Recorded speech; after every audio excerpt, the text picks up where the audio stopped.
Okay, so a student sent me a message this week, and I need you to hear this exact sentence. Go on. He wrote, "I am very happy to inform you that I have completed my homework assignment." About his homework? About his homework, Jeffrey. Not a job offer, not a wedding announcement, his homework.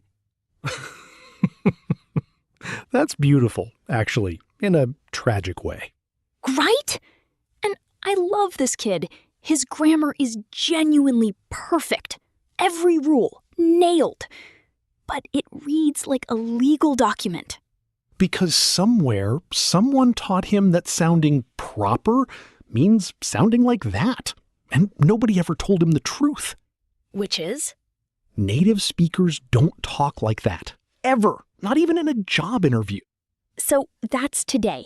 Why smart, hardworking English learners end up sounding like a robot reading a manual. And what actually fixes it? Because it's not a grammar problem. It's really not. And that's the part people don't expect. His grammar was flawless, by the way. Every tense, every article placed exactly where it should be.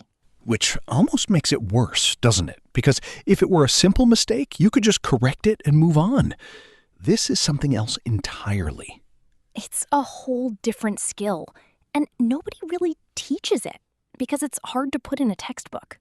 Welcome back to the show, by the way. I realize we just launched straight into a homework roast. I'm Vicky. I'm Jeffrey. But before we start, everyone, please remember to subscribe to our channel. Yes, please click the like button and please share our podcast with your friends and family. It helps us a lot. Absolutely. Today we're talking about the gap between technically correct and actually sounds human. Because here's the thing.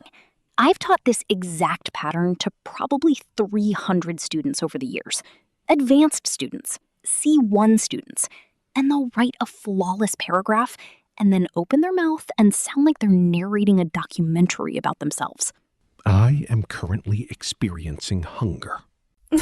Stop. I would like to consume a sandwich at this time. Okay, but that's genuinely what it sounds like sometimes. And it's not their fault. It's how they were taught. Textbooks teach English like it's being submitted for review.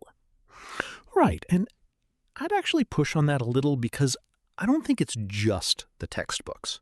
I think it's translation. People are building the sentence in their head in their own language first, then converting it word by word into English. And the result is technically correct and completely unnatural because no language translates one-to-one like that. Sure, but that's exactly why I hand my students phrase swaps. Concrete replacements. I am very tired becomes I'm exhausted. I would like becomes I want. Or even just I'm dying for a coffee. Give someone the swap, they use the swap. See, this is where we're going to disagree. Because I actually think that approach can backfire. Here we go. No, hear me out. If you memorize 20 natural phrases and then drop them into conversation like items off a checklist, it still sounds robotic. It's just a fancier robot. Real naturalness doesn't come from swapping vocabulary. It comes from stopping the translation process entirely. Just absorbing how natives actually build a sentence until it becomes automatic. Okay, but just absorb it through immersion isn't a plan, Jeffrey. That's a hope. Most of my students don't have 5 years to live in Austin and let it soak in. They need something they can use on Tuesday. I'm not saying don't teach the swaps. I'm saying the swap is the training wheels, not the bike. If all you ever do is memorize substitutions, you're still translating, just from textbook English to list of cool phrases, instead of from your native language. It's a smaller gap, but it's the same problem. I mean, I hear that, but training wheels get people riding. Nobody learns to balance a bike by staring at one and absorbing its energy.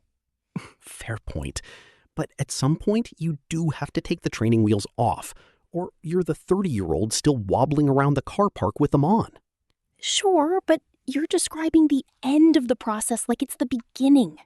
Most of my students aren't anywhere close to take the training wheels off. They're still trying to find the pedals. That's honestly a good distinction, actually. Beginners need the scaffolding. I'm talking about people who are already B2, C1, still leaning on the list because nobody ever told them it was temporary. Okay, that's actually fair. I'll give you that one. Wait, really? I expected more of a fight. No, because you're right that the end goal isn't memorization. It's automaticity. I just think you need the swaps to get there. You can't absorb your way into fluency from zero. You need a bridge. The bridge I'll accept. It's the idea that the bridge is the destination that I have a problem with. Fine. Bridge, not destination. I'll allow it. I'll allow it. Very generous of you. So let's actually get into what makes something sound robotic in the first place, because I think there are like 3 specific ingredients. Go on then, teacher. 1, full formal phrases, where a native would use a contraction or a shortcut. I am instead of I'm. Do not instead of don't. Nobody says I do not know unless they're annoyed. Or a Bond villain. Or a Bond villain, exactly. 2, no fillers. Real speech isn't clean. Natives say, honestly, I mean, kind of, sort of, little cushioning words that give your brain time to think while you're still talking.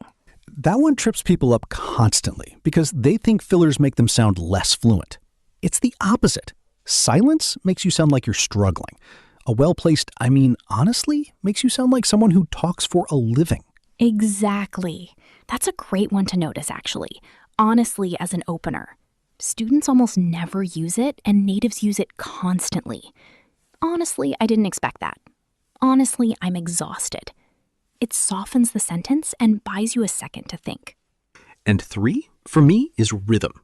Robotic English is evenly stressed. Every word gets the same weight.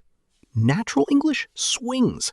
Some words get hammered, some basically disappear. Give an example. What do you want to do? A learner says every syllable clearly. A native says something closer to, what do you want to do? The want to collapses into wanna. Do you basically melts together. Which, side note, that's one worth flagging. Wanna and gonna aren't lazy or incorrect. They're just how the sentence actually sounds out loud in fast, casual speech. Writing want to is fine. Saying want to every single time is what sounds stiff. You know, this actually connects to something from my sales days, weirdly. Before I ever taught a single class, I spent years selling software, and the number one thing they train you out of is sounding scripted. You'd get new hires reciting the pitch word for word, perfect grammar, perfect structure, and customers could smell it in about 4 seconds. Because it didn't sound like a person talking to them. Exactly. It sounded like a person reading. And the best salespeople I ever worked with, the ones who actually closed deals, they'd butcher the correct pitch constantly, trail off mid-sentence, restart, throw in a joke, and somehow that's what made people trust them. The imperfection was the proof it was real. Which is basically the whole episode in one sentence. Right? Nobody trusts the perfect version. We trust the human version. I actually had a student years ago teaching in Vietnam. Brilliant guy. Could read a newspaper editorial cold. And he came up to me after class, dead serious, and said, Jeffrey, I have a problem. I understand movies. I do not understand people. Oh no. And I asked him what he meant, and he said whenever he watched a film, subtitles, no problem. But the second he talked to an actual person on the street, he was lost. And it clicked for me. Movies are still somewhat performed, somewhat clear. Real people mumble, drop words, talk over each other.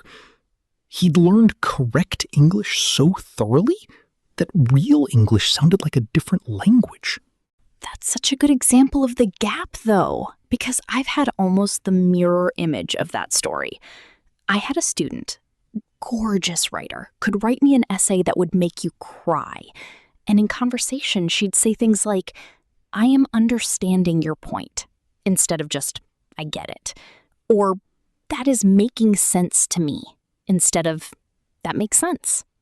Both of those are worth flagging, honestly. I get it, and that makes sense, are just what a native says in that exact moment. Nobody's building the sentence from scratch. It's practically automatic. Also, present continuous where a native would just use present simple. Exactly. Technically not even wrong grammatically, but it stacks up sentence after sentence and it just sounds off. So the fix I actually gave her, and this is where the swap thing comes back in, I told her for 1 week, every time you're about to say, I am understanding, swap it to, I get it. Every time you want to say, I am very happy, swap it to, I'm thrilled, or just, I'm so happy. Did it work? It did, actually, because she wasn't trying to overhaul her whole brain. She was fixing 5 specific habits at a time. Small, targeted swaps. That's the part I don't think you give enough credit to. I'll give it credit when it's paired with listening. Because here's my worry with the swap list approach on its own. You end up with someone who says, I'm exhausted, perfectly. And then the very next sentence reverts right back to, I am currently very busy with my studies. The swap doesn't spread because they haven't retrained their ear. Which, okay, that's actually where I think listening does something the vocabulary list can't. You're right that you need enough real spoken English going into your ears that your brain starts predicting the natural version before you even think about it. Right. And I mean, honestly, that's the whole argument for a podcast like this one existing. You don't learn rhythm from a textbook. You learn it from hearing 2 people actually talk. And I'd add, don't just listen passively either. When you hear a sentence that sounds different from how you'd say it, that's actually the moment to pay attention. Rewind it. Say it out loud yourself. That's where the rhythm actually sticks. Shadowing, basically. Shadowing, yeah. Repeating right along with the speaker, matching their pace, their stress, even their pauses. Feels a little silly the first few times. It feels very silly. I still remember trying to learn a bit of Vietnamese that way, and sounding absolutely nothing like the recording. But you keep going, and eventually your mouth just starts doing it without you consciously thinking about the individual words. That's the goal. Automatic, not translated. Which is 100% an and situation, not an or. Swap the vocabulary consciously for now, and let your ear catch up in the background at the same time. See, when you put it that way, we're not even really disagreeing anymore. Don't tell the listeners that. Ruins the whole format. Which is very convenient for us. I did not plan that. Sure you didn't. Okay, but let's get practical, because I think people listening are thinking, great, so what do I actually do? Right, and I want to be clear. This isn't about dumbing your English down. Every natural version we're about to give you is still completely correct. It's just what a real person actually reaches for, in the moment, without thinking. The textbook version isn't wrong, it's just nobody's first choice. Right. Let's run through it. Say you're describing your weekend to a coworker. The textbook version in your head might be, during the weekend, I visited my grandmother, and afterward, I felt very tired. Totally correct. Also, nobody talks like that. The natural version? So this weekend I went to see my grandma. Honestly, by the time I got home, I was wiped. Wiped. That's a good one. Way more natural than very tired. And it's casual enough for basically any conversation with a friend or a coworker. Second scenario. You make a small mistake at work. Maybe you send an email to the wrong person. Textbook? I apologize for my mistake. I did not intend to send this to you. Sounds like you're being deposed. Right. Natural version? Oh, no, sorry. That was totally my bad. Ignore that last email. My bad is a great one to flag there too. Very casual, very common, and it instantly makes you sound like you belong in the conversation instead of translating your way through it. Third one. Someone tells you a surprising story, and the textbook instinct is, that is very surprising to me. I did not expect that. Nobody's saying that at a dinner table. The real version is just, wait, really? No way. Which is maybe the most native reaction in the English language. 2 words. No way. One more. Someone invites you to something and you can't go. Textbook instinct? I regret to inform you that I am unable to attend. That's a resignation letter, not a text to a friend. The real version? I can't make it. Sorry. Next time for sure. Can't make it. Really useful one, that. Way more natural than unable to attend. And it works for basically any invitation, from a coworker's lunch to your best friend's birthday. And that's honestly the whole exercise. You're not learning new grammar. You're learning to let go of the version your brain defaults to and replace it with the shorter, messier, more human version. Let's just say, if your sentence sounds like it could be read aloud in a courtroom, it's probably not what a friend would actually say to you. Let's just say. Good one, by the way. That's a really natural way to soften into a conclusion instead of just announcing your point. I do try. So if you're listening and thinking, okay, but how do I actually practice this? Here's what I tell my own students. Pick one conversation you have today. Ordering coffee, texting a friend, whatever. And before you speak, ask yourself, would a native actually say this? Or does this sound like an essay? And if you're not sure, that's what listening is for. The more natural English goes into your ears, the faster your gut starts answering that question for you, without you even trying. Okay, so coming back around, that student who wrote me the homework email, I actually wrote him back. What did you say?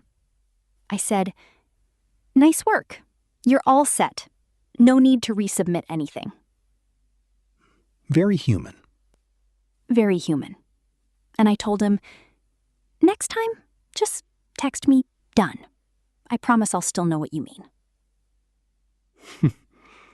So that's the episode. Robotic English isn't a grammar failure. It's usually a translation habit, and the fix is somewhere between Vicky's targeted swaps and actually training your ear on real conversation. Somewhere between. I'll take that as a draw. I'll take it as a narrow win, but sure, a draw. If you take one thing from this episode, let it be this. Stop asking, is this grammatically correct? And start asking, would a real person actually say this to a friend? That question alone will fix more of your English than another year of grammar drills. We'll see you next time. And remember, you don't have to sound like a textbook to sound smart. Honestly, the opposite is usually true. And somewhere out there, a very polite student is about to text his teacher, I am currently completing my homework assignment. And we tried, buddy. We tried.